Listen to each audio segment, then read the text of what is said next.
guys, and welcome back to my YouTube channel. If this is your first time here, my name is Bella. I am a Sims builder and I also do gameplay as well. So, big question is, what are we doing today? We are building a new house on the Cottage Am See lot in Windenburg. Now, this house was originally going to be for my Rags to Riches series. However, as I started building it, I started realizing that this was going to be a lot bigger project than I had originally anticipated. So it ended up not being for that. I decided just to build it for my save file. So, as you can see right here, I'm trying to fight with this roofing. The reason why this gave me so much trouble was because this was actually meant to be built off of a house that I saw on Pinterest. And as many builders know, when you try to take something from Pinterest and you try to build it in The Sims, things just don't work out the way that you intended. So I'm really struggling with this roof. This roof was the bane of my existence. This is a much more sped up version, but I want to say this roof took me probably about 30 to 45 minutes to actually figure out how I wanted it to work, especially because all I got to see was the front. I couldn't really see very much of the back. It was just the front and the sides. So I'm trying to make it work as best as possible. And I did not like the shape of this roof right here. So normally I would just cut all of this out, but I figured, hey, you might like seeing me struggle with roofing because I have not been building on stream as much as of late. So this kind of gives you a better look at how my build style is. The reason why I picked this house is because it was a cute cottage, and also I really enjoyed this little front porch that you see me putting together. It had a much smaller opening. It was more of an archway, but I couldn't find one that I liked in The Sims, so I decided to make my own using spandrels and columns. Times like this makes me wish that The Sims had better arches, but I have a long wish list of things that I wish The Sims would have. It's just not getting any shorter. But anyway, as you can see, I'm trying to go through and figure out a interior layout for this. I struggled with this one. This took me so long. I think this probably took the longest out of everything that I tried with this build. I tried so many different configurations. I wasn't sure exactly where I wanted to put things. I knew I wanted to have this house be a little bit more closed off and compartmentalized, but I was really struggling, especially with the stairs. The stairs, as we all know, is one of my weaknesses when building. I never seem to know exactly where to put the stairs. So I fiddled around with it a lot. We'll see. It eventually ends up facing a better direction. Still not sure I like it, but it is what it is. It works with the house. So the upstairs was also another pain. I was over the floor plan by this point, and I just started making the house smaller and trying to make it work a bit better, because I remembered something that Simsy had said in one of her videos, how when in doubt you make the house smaller, and it seems to work.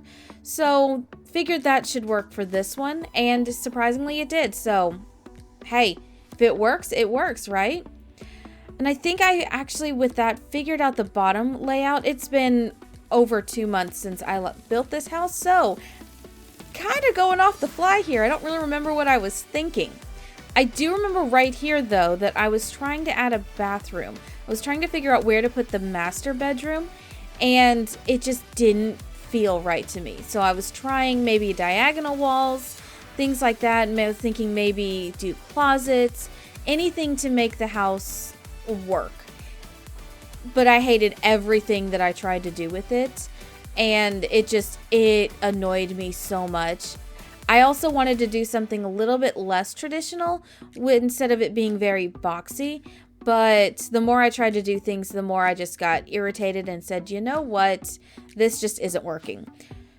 So again, I left in all of my struggles so you guys can see what it's really like in my brain when I'm trying to build a house. It does not go well. But anyway, oh, here we go. I can see that I am trying to move the stairs. I had to delete walls in order to make it work.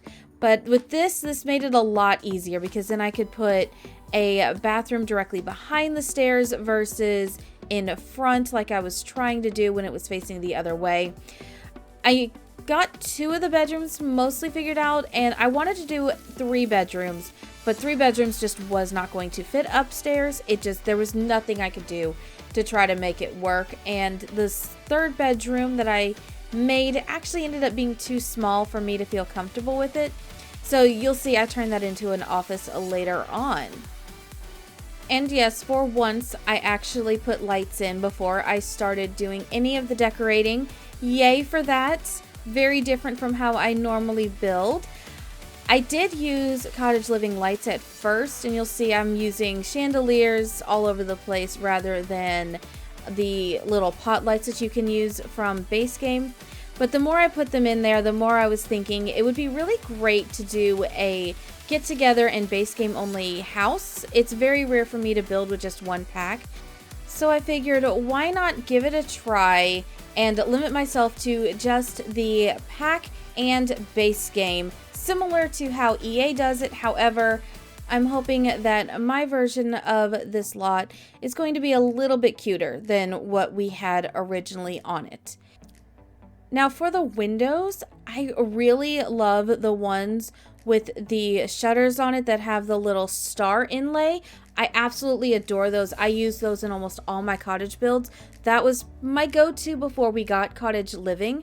The only downside is that we don't have a matching window for that. So it makes it very limited in where I can use it and where I cannot.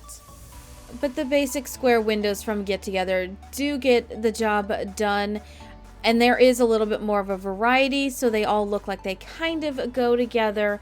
Plus, then I can use a few of the stained glass windows to really give it a different feel, so it doesn't feel as suburban as it would if I used just the regular square windows. Now, in the original picture that I was going off of, this was a mixture of stucco and brick, so I decided for this one, I actually really liked using the brick. I normally use the brick in Windenburg quite a bit, but I also wanted it to blend in with the surroundings of the other buildings that are in the area. So that's why you'll see me using the panel version versus using just the plain brick. Like I said, I wanted it to mix with the area and the vibe of Windenburg. So we've gone ahead, we've moved the house over because I wanted to do a side garden. I don't really ever do side yards, but I decided for this one, let's do a side yard. When I was building this at this point, I was still kind of thinking maybe I could make it work for the Rags to Riches, and in the Rags to Riches, I do a little bit of gardening. All right, we do a lot of gardening.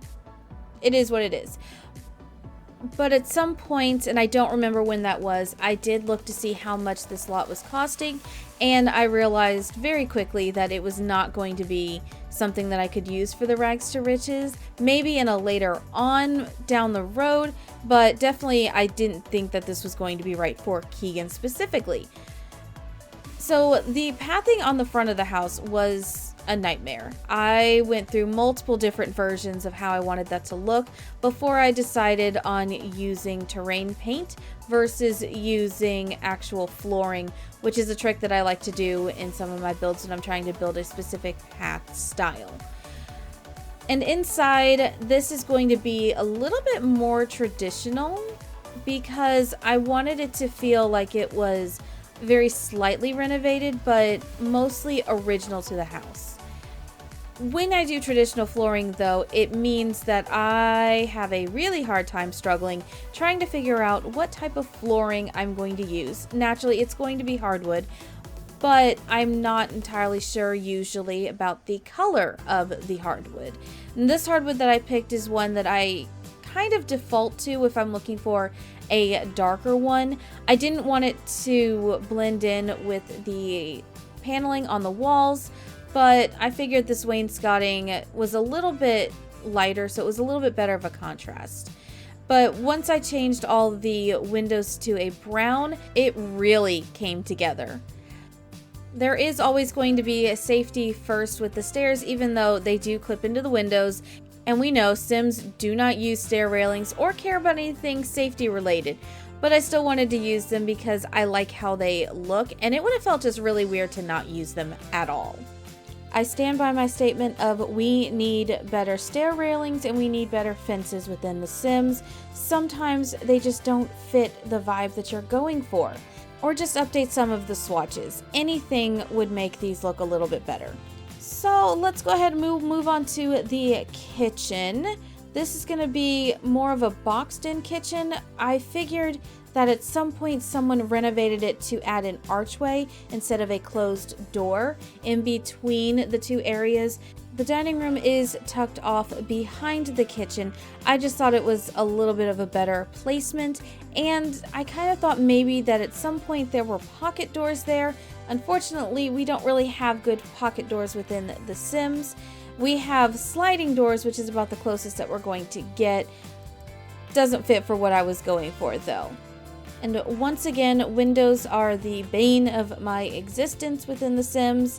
Getting it to fit within the kitchen. I did think this was kind of a little bit clever, trying to fit it exactly between the upper cabinets and the lower cabinets. It does not look that great on the outside, but it looks good from the inside, which I guess is all that really matters.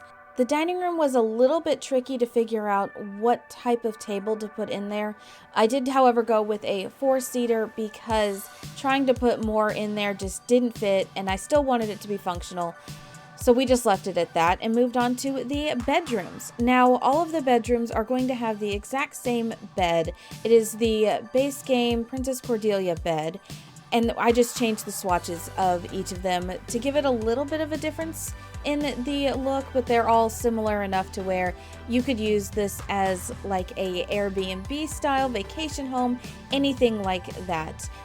Like I said earlier, I was going to use that small room upstairs for a smaller bedroom, but the more I was thinking about it, the more it just felt to be too small. And I thought it might be better off for it maybe a smaller office.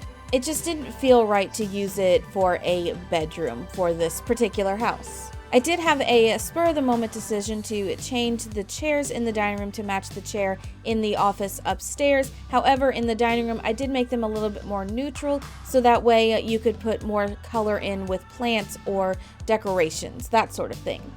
I did go ahead and keep that neutral theme going through to the living room. Now, I really love these sofas because they actually have a love seat counterpart to them, which, as we know, is so rare.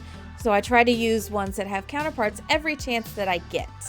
And then we move over to the bathrooms. I wanted to add as many get-together items in here as I could, so I went ahead and I used the get-together sink and the tub. The dressers and the nightstands in the bedrooms are also get-together, as well as the bookshelves down in the living room. I was really pleasantly surprised when I found that the curtains, which you normally would assume would be for the kids, actually worked really well in this house. Just the gauziness of it kind of gave it a more whimsical vibe, and doubling the curtains up really helped pull it together. So I just used these curtains all over the house in as many rooms as I could, and I love how they turned out. Absolutely love how they turned out. Sadly, I wasn't able to use them above the stairs, but you win some, you lose some. And now we're getting into the part of the build where I start jumping all over the place. Looks like I am in the bathrooms at the moment, trying to figure out where to put the toilets. And of course, anytime you are working on the bathrooms, the number one thing is you need to remember to put in toilet paper, unless you want to be some sort of monster. Nobody wants to be that person. I did start fleshing out the office area with the bookshelves before moving on to figuring out what rugs I want to put in this house. And rugs are another thing that we could use more of, or even more swatches. There have been so many times when I have struggled to find the perfect rug for what I'm looking for, only to find it and realize that it's not in the right swatch. Now, because this is a cottage and the area gives a more woodland feel, I did put a lot more plants in here than I normally would in a house, because I wanted it to feel like the outside was coming in, and it just felt a little bit more homey with all the plants in every single room. Especially now since I was not worried about keeping it under a certain price point, I just went ham with adding in all these little tiny decorations here or there. For the first time in a long time, I was able to add fun little things like freestanding lamps, and to my absolute utter delight, I was able to finally clutter a bathroom without having to go, oh no, this costs too much. Made me so happy. And then in the kitchen, I got to add in fun little things that I normally don't add. Again, because I'm usually so concerned about the budget and how much money I'm spending. I was able to also add a covered wood pile. It's not really for anything because I don't have a fireplace inside, but I wanted it for the aesthetics. I also got to add in some hutches and corner pieces in the dining room, which made me so excited, as well as some cutesy clutter in the office space. I do wish we had a few more traditional wall pieces. For example, the plates that are hanging on the wall, a lot of our grandparents had that hanging in their houses, and items like that give the house back its old charm, even if it's been slightly renovated like this one has. And of course, if you are going the traditional route, you cannot forget the grandfather clock in the hallway, nor can you forget to add small little things like clocks in every single bedroom. I did have to sacrifice some plants to make it work, but it was totally worth it in my opinion. The kitchen clutter was a lot easier than I thought it was going to be because since this is an older home, I didn't need to put in all the fancy bells and whistles that I would in a modern home. I just tried to keep it as simple as possible, and it gave me the opportunity to add more items to the office. I did decide to make this a nearly all electronics free, with the only electronic being the TV in the living room. Now obviously you could change that if you download this build, but to get started, it is keeping with the traditional but updated vibe.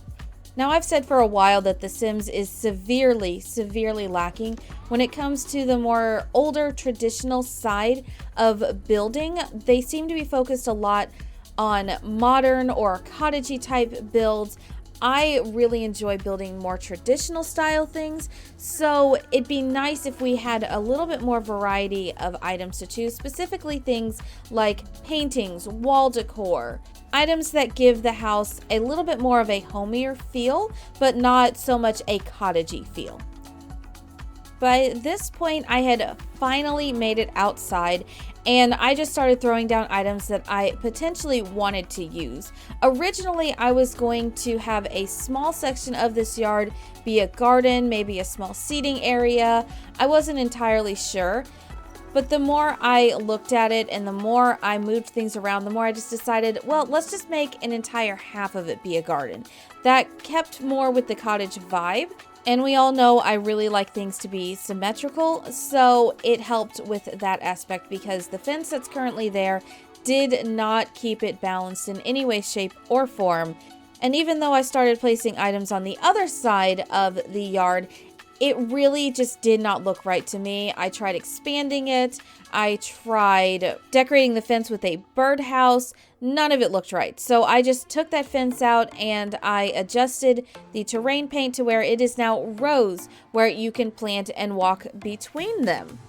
For some reason, I have this obsession with surrounding the base of items with plants. I'm not sure where it started or when it started, but I've been doing it for about 2 years now, and every time I look back and I see that I've done it, I just have to laugh because I don't realize that I'm doing it until after the house is finished. If you pay close attention to the bottom of the bushes, you'll see that there is what I call my fairy grass, which is just the lily of the valley. I just think it adds such a cute level to it, and I cannot do a build without them. I seriously cannot. If I ever do a build and I do not use the lily of the valley pieces, question it and ask me what's wrong. The front of the house still looked a little too plain for me, so I did go ahead and add a tree. Originally, I was going to match the tree that was directly in front of it. However, I thought that was a little bit too matchy-matchy, so I went with a slightly different one that was a little bit smaller. And again, there I go circling it. No idea why I do that. I just tend to gravitate towards that. I also thought that the house looked a little too plain, so I started adding moss and ivy everywhere that I possibly could. I do remember at this point that I was thinking to myself, let's just cover as much as possible and see how it looks. The best ivy, though, when you're covering a house is honestly in vampires. So I was a little bit sad that I had to just stick with Get Together for this. But Get Together also has the creeping layup house flowers. And I loved how adding that just made the house pop. It made it look so much cooler. Did I go overboard adding them to the outside of the house?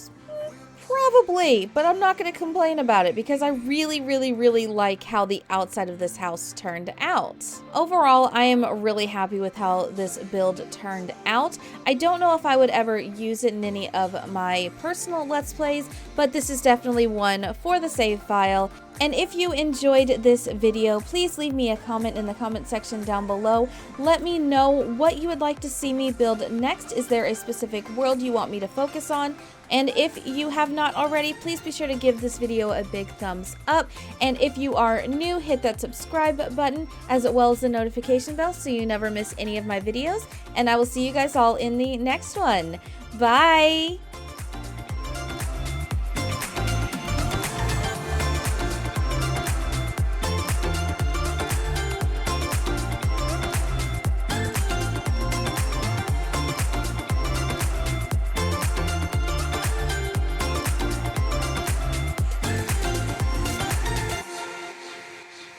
I also want to take a quick second to thank all of my wonderful coffee supporters. Thank you all so much for your love and support. It really does mean the world to me.